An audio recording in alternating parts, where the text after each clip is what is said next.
In modern academia, the study of the mind is divided. Evolutionary neuroscience maps the anatomical development of nervous systems, while philosophy questions the nature of knowledge. Because these disciplines operate in isolation, they describe the same phenomenon in entirely different languages. We have to resolve a core tension, whether subjective experience emerges passively as a byproduct of a larger brain, or whether consciousness actively co-evolves alongside biological architecture.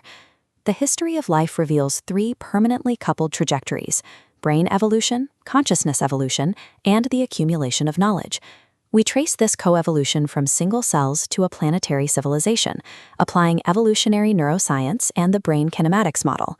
Recognizing this unbroken biological and cultural continuum provides a scientifically rigorous method for resolving the boundary between the subjective observer and the objective world. Modern evolutionary neuroscience demonstrates that brain evolution does not operate through sudden biological innovations.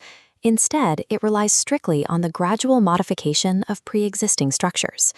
Despite massive external differences, fish, reptiles, birds, and mammals share remarkably conserved organizational blueprints inherited from common ancestors. This conservation occurs because the trajectory of neural development is tightly constrained by embryology and genetic history. Nature modifies an inherited framework rather than building new architectures from a blank slate. As species evolve larger bodies, their nervous systems generally grow in tandem.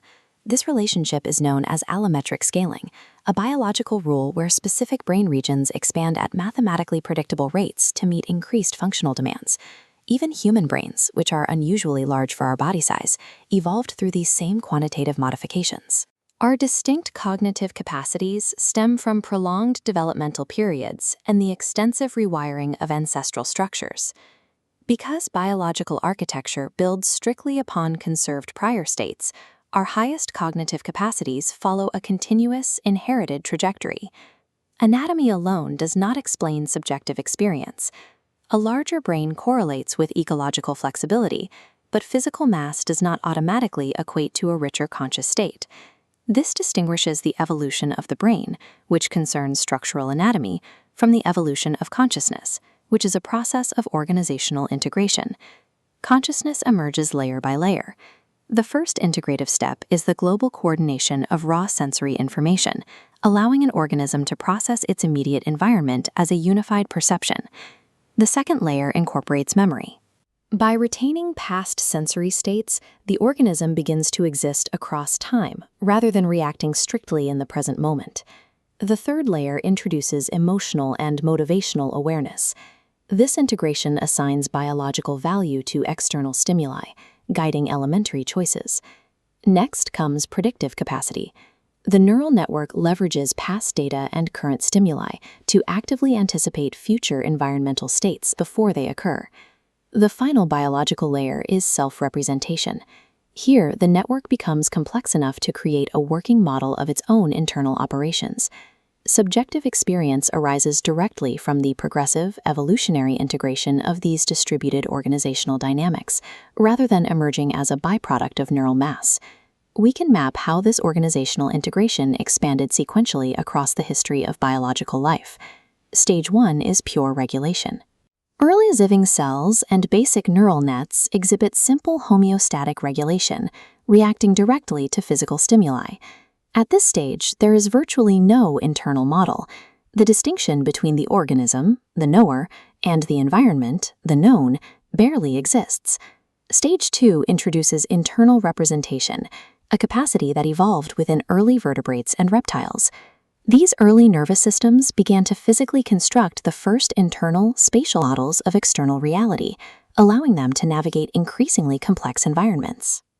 When a nervous system builds a model to navigate space, it is no longer just interacting with matter, it is processing an internal version of reality. This is the biological requirement for what we recognize as knowledge. By rendering the environment internally, the organism establishes the first structural separation between the model and the world, the essential precursor to the distinction between an observer and an object. Stage 3 is predictive cognition, which developed extensively within mammalian and primate brain architectures.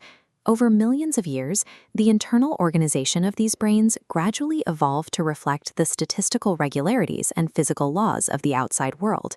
Natural selection aggressively favors organisms whose internal topology can accurately anticipate and simulate environmental events before they actually happen. This leads to stage 4, self-representation, which serves as the structural catalyst for human reflective consciousness. The brain's internal predictive model became highly sophisticated, eventually expanding its scope to map the observer itself. When the physical organism becomes an explicit object of its own internal observation, the predictive model gains the capacity to monitor and modify the very network that generates it. This transition enables an organism to move beyond reacting to environmental pressures, allowing it to actively model and manipulate the rules of its own existence. The continuity theory framework challenges the traditional view that the brain is a passive computer rendering an external world. We can understand this dynamic through the lens of a 17th century philosophical doctrine proposed by Mulla Sadra, the unity of the knower and the known. Sadra argued that genuine knowledge requires the physical and organizational transformation of the knower through the act of knowing. Using the brain kinematics model, we translate this philosophical concept into modern systems theory.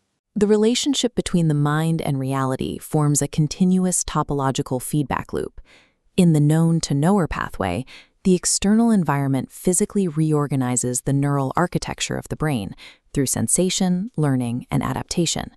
Simultaneously, in the knower-to-known pathway, the brain continuously reorganizes the external environment through physical action, engineering, and cultural creation.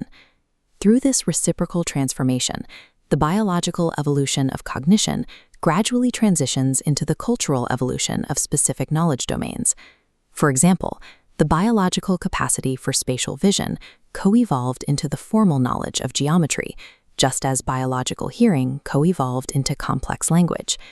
The physical recording of information allowed what was once temporary biological memory to externalize into permanent symbolic history. The distance between the knower and the known decreases across evolutionary time. They do not merge into a single object. Rather, the internal organization of the brain progressively captures, predicts, and mirrors the organization of the universe. This outward expansion leads to stage 5, scientific civilization. Cultural evolution takes over exactly where physical genetics slows down. Modern human civilization operates as a vast interconnected system of distributed cognition, rather than a simple collection of isolated individuals. The biological faculties of prediction, computation, and memory are no longer constrained by the physical limits of the human skull. Institutions, libraries, and digital networks now serve as the extended collective architecture of our knowledge. Today, humanity itself functions as a single, rapidly evolving planetary-scale cognitive system that is continuously reorganizing its physical environment. Within this framework, the unity of the knower and the known is the observed trajectory of biological and cultural systems, a continuous reciprocal transformation that links the first living cells to the global cognitive networks of today.